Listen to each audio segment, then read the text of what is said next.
Alright guys, welcome back to the channel, and in this video we're going to be breaking down Jannik Sinner's forehand side. So let's get into it. You can see how he's got a very compact, very rotational, very repeatable technique that he can use under pressure. It's a little bit less flair than Alcaraz, and he really uses his forehand in an efficient way. So let's get straight into it. You can see how when he does his forehand, he starts off straight away with that left hand on the throat of the racket during the unit turn. So he slightly keeps the tip of the racket at this angle, so it's slightly angled up, and he uses a pretty strong semi-western forehand grip here. So you can see how he also kind of hooks that finger a little bit separate to the other fingers, and he keeps this arm a little bit bent. So you can see, I'll just draw a line there. This arm and this arm is bent, and you can see how he pulls that racket back and he's coiling his body here. So he's storing a lot of energy in his core here. You can see how this right leg is engaged. And you can see how focused he is on the ball coming in with his eyes, and he's keeping his head very still. So notice he keeps that left hand on the throat of the racket almost until the ball bounces, and now he's going to do the racket drop, and you can see how he keeps the strings almost facing the back wall. So because of his grip, that allows him to do this. So if you notice how he's actually hitting with the side of the strings that are facing the back fence. He extends this, he extends his left arm out to the side, and that's used for spacing. So he's basically doing that to also help his unit turn, coil his shoulders, which helps store a lot of energy through his core and his hip. But he does it for spacing. He doesn't want the ball to ever get too close to him, so he always knows that he's going to hit the ball on the outside of that hand.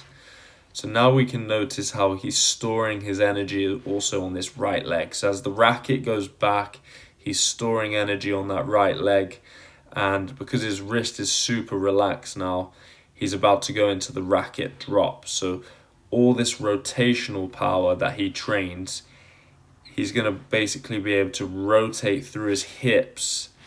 So you'll notice how as he starts to uncoil his body,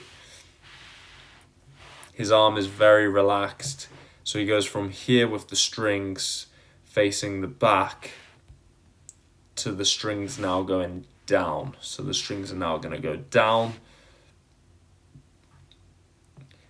And this is where his forehand gets really interesting, because he hits his forehand with a double bent elbow. So Alcaraz and like Federer and Nadal, they would be extended in this position, whereas his elbow's actually going to come through with a slight bend. Notice also how the butt cap of the racket is pointed at the ball as it comes through. The strings are laying off to the side here, and the tip of the racket is almost angled at the back wall now. And this hip, so I'm just going to highlight blue with his left hip. His left hip is now gone from that position, and now it's facing the ball, so it's uncoiling, and he's lagging the racket back. So these players, they create this angle between the elbow and the racket. You can see it's like almost like a 90-degree kind of bend here that they're creating. And now the racket's coming through, and he does get extension into the ball because he is making contact out in front. You can see how the racket's out in front. The wrist is slightly laid back. So you can see how the wrist is slightly laid back, and he has a double bend in his elbow. And he gets away with this because he's super elastic with the way he hits the ball. It's very explosive as he extends into the contact, and he creates a lot of racket head speed just before. So here, it's a very short distance between contact, but this is where he really tries to maximize racket head speed just before he makes contact with the ball, and that's where he's trying to add a lot of extra RPM to the ball.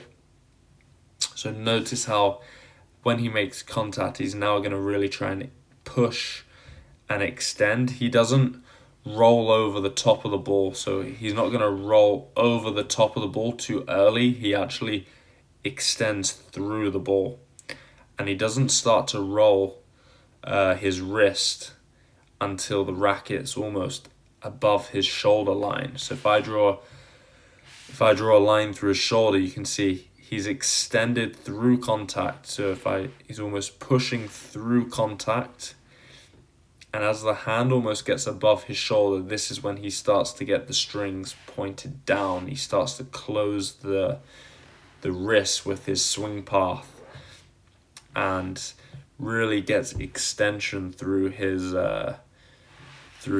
arm here. You can see how far he's actually using his extension, and he's almost letting that shoulder blade sort of reach out in front, and that's just helping his kinetic chain sort of unload on the ball.